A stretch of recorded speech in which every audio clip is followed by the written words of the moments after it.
ಒಂದು ಧ್ವನಿ 6 ದಶಕಗಳ ಕಾಲ ಕೋಟ್ಯಂತರ ಜನರ ಹೃದಯವನ್ನು ಸ್ಪರ್ಶಿಸಿತು. 48,000ಕ್ಕೂ ಹೆಚ್ಚು ಹಾಡುಗಳು, 20ಕ್ಕೂ ಹೆಚ್ಚು ಭಾಷೆಗಳು, 4 ರಾಷ್ಟ್ರೀಯ ಪ್ರಶಸ್ತಿಗಳು. ಸರಳತೆ, ವಿನಯ ಮತ್ತು ಅದ್ಭುತ ಪ್ರತಿಭೆಯಿಂದ ಭಾರತೀಯ ಸಂಗೀತ ಲೋಕದಲ್ಲಿ ಅಳಿಸಲಾಗದ ಗುರುತು ಮೂಡಿಸಿದ ಗಾನಕೋಗಿಲೆ ಎಸ್ ಜಾನಕಿಯಮ್ಮ ಅವರ ಜೀವನಕಥೆ. 1938ರ ಏಪ್ರಿಲ್ 23ರಂದು ಆಂಧ್ರಪ್ರದೇಶದ ಗುಂಟೂರು ಜಿಲ್ಲೆಯ ಪಲ್ಲಪಟ್ಟಳ ಎಂಬ ಪುಟ್ಟ ಗ್ರಾಮದಲ್ಲಿ ಸಿಸ್ಟ್ಲಾ ಜಾನಕಿ ಜನಿಸಿದರು. ಸಂಗೀತದ ಬಗ್ಗೆ ಅಪಾರ ಆಸಕ್ತಿ ಹೊಂದಿದ್ದ ಕುಟುಂಬದಲ್ಲಿ ಜನಿಸಿದ ಜಾನಕಿಯವರಿಗೆ ಬಾಲ್ಯದಲ್ಲೇ ಸಂಗೀತದ ಬೀಜ ಬಿತ್ತಲಾಯಿತು. ಚಿಕ್ಕ ವಯಸ್ಸಿನಲ್ಲೇ ಜಾನಕಿಯಮ್ಮ ಎಲ್ಲರ ಮುಂದೆ ಹಾಡುತ್ತಿದ್ದರು.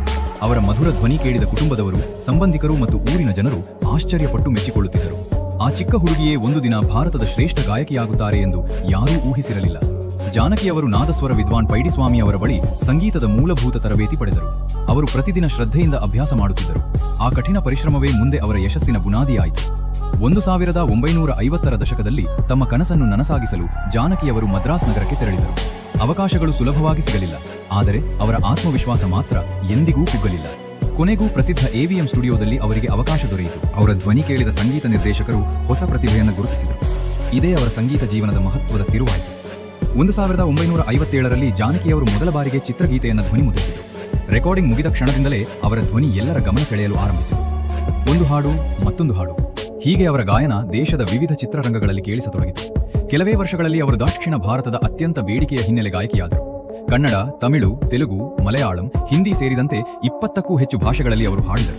ಪ್ರತಿ ಭಾಷೆಯ ಉಚ್ಚಾರಣೆ ಮತ್ತು ಭಾವವನ್ನು ಅದ್ಭುತವಾಗಿ ಹಿಡಿದಿಟ್ಟಿದ್ದ ಕಾರಣ ಲಕ್ಷಾಂತರ ಅಭಿಮಾನಿಗಳ ಮನಗೆದ್ದರು. ಕನ್ನಡ ಚಿತ್ರರಂಗದೊಂದಿಗೆ ಎಸ್ ಜಾನಕಿಯವರ ನಂಟು ವಿಶೇಷವಾಗಿತ್ತು. ಡಾಕ್ಟರ್ ರಾಜ್ಕುಮಾರ್ ಸೇರಿದಂತೆ ಅನೇಕ ದಿಗ್ಗಜರ ಸಿನಿಮಾಗಳಿಗೆ ಅವರು ತಮ್ಮ ಧ್ವನಿ ನೀಡಿದರು.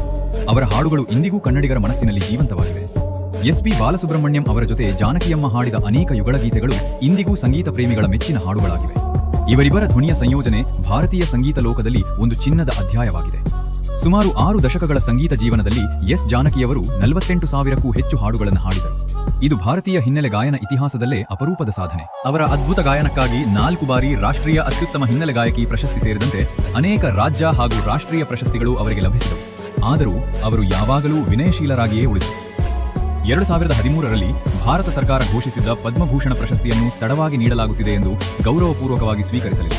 ಅವರ ಈ ನಿರ್ಧಾರ ದೇಶದಾದ್ಯಂತ ಚರ್ಚೆಗೆ ಕಾರಣವಾಯಿತು. ಅಪಾರ ಖ್ಯಾತಿ ಮತ್ತು ಸಾವಿರಾರು ಹಾಡುಗಳ ನಡುವೆಯೂ ಎಸ್ ಜಾನಕಿ ಅವರು ಅತ್ಯಂತ ಸರಳ ಜೀವನ ನಡೆಸಿದರು. ವಯೋಸಹಜ ಆರೋಗ್ಯ ಸಮಸ್ಯೆಗಳ ನಡುವೆಯೂ ಅವರು ಸಂಗೀತದ ಮೇಲಿನ ಪ್ರೀತಿಯನ್ನು ಎಂದಿಗೂ ಕಳೆದುಕೊಳ್ಳಲಿಲ್ಲ. 2026ರ ಜುಲೈ 11ರಂದು 88ನೇ ವಯಸ್ಸಿನಲ್ಲಿ ಅವರು ನಿಧನರಾದರು. ಆ ದಿನ ಭಾರತೀಯ ಸಂಗೀತ ಲೋಕ ತನ್ನ ಅಮೂಲ್ಯ ಧ್ವನಿಯನ್ನು ಕಳೆದುಕೊಂಡಿತು. ಇಂದು ಎಸ್ ಜಾನಕಿಯಮ್ಮ ನಮ್ಮೊಂದಿಗಿಲ್ಲ, ಆದರೆ ಅವರು ಹಾಡಿದ ಸಾವಿರಾರು ಅಮರ ಗೀತೆಗಳು ಎಂದೆಂದಿಗೂ ನಮ್ಮ ಹೃದಯಗಳಲ್ಲಿ ಜೀವಂತವಾಗಿರುತ್ತವೆ. ಗಾನಕೋಗಿಲೆ ಎಸ್ ಜಾನಕಿಯಮ್ಮ ಅವರಿಗೆ ನಮ್ಮ ಅನಂತ ನಮನಗಳು.